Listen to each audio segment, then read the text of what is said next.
Imaginez un instant que toute la politique américaine au Moyen-Orient soit sur le point de changer. Radicalement. C'est exactement ce que nous allons décortiquer ensemble en se penchant sur deux propositions pour le moins audacieuses, qui pourraient bien redessiner toute la géopolitique de la région. Et tout commence avec cette phrase, cette vision assez spectaculaire, transformer Gaza en une destination de luxe, une Riviera. C'est une idée qui a bien sûr fait l'effet d'une bombe et qui est vraiment au cœur de cette nouvelle doctrine. On va donc plonger dans le vif du sujet. Il y a deux grands axes à comprendre. D'abord, ce fameux plan pour Gaza, et ensuite une posture bien plus agressive vis-à-vis de l'Iran. Deux dossiers absolument brûlants. Commençons donc par ce projet pour Gaza. L'idée de base est, disons-le, à la fois simple et complètement radicale. Que les États-Unis prennent purement et simplement le contrôle de la bande de Gaza. Alors, tout s'accélère le 4 février 2025. C'est là que la proposition est officiellement mise sur la table. Et attention, ce n'est pas juste une question de reconstruction, non, le plan est bien plus ambitieux. Les États-Unis prendraient le contrôle et posséderaient Gaza, ce qui impliquerait, et c'est énorme, le déplacement forcé de près de 2 millions de Palestiniens. D'un côté, on a donc cette vision officielle, presque une utopie. Des emplois, des logements à l'infini, une station balnéaire pour les peuples du monde. Mais de l'autre, la réalité du terrain. On parle de déplacer plus de 2 millions de personnes, de déblayer plus de 50 millions de tonnes de débris, ce qui pourrait prendre, tenez-vous bien, jusqu'à 21 ans. Le décalage est séissant. Et pour ne rien arranger, la communication qui a suivi a été pour le moins chaotique. C'est un peu le flou artistique. Un jour, des conseillers disent que le déplacement est temporaire. Quelques jours plus tard, on parle d'acheter Gaza, puis que les Gazaouis ne pourraient pas revenir, pour finir par affirmer que personne n'expulse de Palestiniens. Bref, des messages contradictoires qui n'ont fait qu'ajouter à la confusion. Et au niveau de l'opinion publique américaine, comment est-ce que ça passe ? Eh bien, pas très bien, c'est le moins qu'on puisse dire. Le projet se heurte à un mur. On voit ici seulement 15% de soutien, contre une opposition massive de 62%. C'est un véritable gouffre entre l'administration et le pays. Et là, l'histoire prend une tournure complètement surréaliste. Une vidéo, générée par intelligence artificielle, commence à circuler. Elle dépeint cette fameuse Trump-Gaza. On y voit quoi ?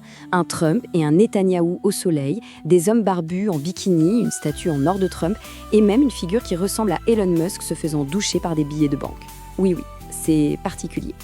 Le truc, c'est que cette vidéo était à l'origine une satire, une blague. C'est ce que ses créateurs ont affirmé. Mais le fait qu'elle ait été partagée par le président lui-même brouille complètement les pistes. Où s'arrête la plaisanterie et où commence la déclaration politique ? La question est posée. Bon, on a beaucoup parlé de Gaza, mais ce n'est qu'une facette de cette nouvelle doctrine. Il y a un autre front qui s'ouvre et il est tout aussi tendu. C'est celui qui concerne l'Iran. Et là, on ne parle pas juste de mots. On parle d'un déploiement militaire massif dans la région. Un groupe aéronaval, des destroyers, des systèmes de défense antimissiles, c'est une démonstration de force assez claire qui signale qu'une confrontation est une possibilité réelle. Alors, quels sont les objectifs affichés ? Démanteler le programme nucléaire, éliminer les missiles balistiques et soutenir un changement de régime. Mais chaque objectif se heurte à d'énormes défis militaires. Détruire des bunkers super protégés et dispersés, ça demande une campagne aérienne qui pourrait durer des semaines, voire des mois. Et fournir une couverture aérienne à des manifestants, c'est jugé quasi irréalisable et extrêmement dangereux. Et il y a le facteur humain, il ne faut pas l'oublier. Entre 30 000 et 40 000, c'est le nombre de militaires américains présents dans la région du Golfe. Autant dire que ce sont autant de cibles potentielles si les choses venaient à mal tourner. Ensuite, il y a le coût financier, 1,5 milliard de dollars. C'est l'estimation des dégâts matériels causés par les salves de missiles balistiques iraniens lors de la récente guerre des 12 jours. Ça donne une petite idée des enjeux économiques d'un conflit ouvert. Mais peut-être que le risque le plus grand, c'est celui de l'erreur d'interprétation. On parle d'ambiguïté stratégique.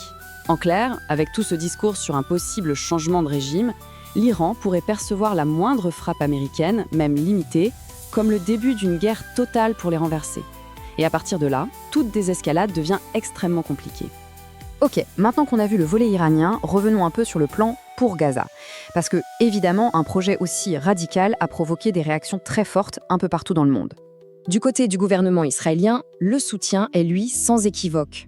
Le Premier ministre Benjamin Netanyahou a déclaré être engagé à la réalisation de ce plan. Forcément, la réaction palestinienne est diamétralement opposée. C'est un rejet catégorique. Le président de l'autorité palestinienne, Mahmoud Abbas, a martelé que Gaza est une partie intégrante de l'État de Palestine. Et ce n'est pas qu'une opposition régionale. Même parmi les alliés traditionnels des États-Unis, ça grince des dents.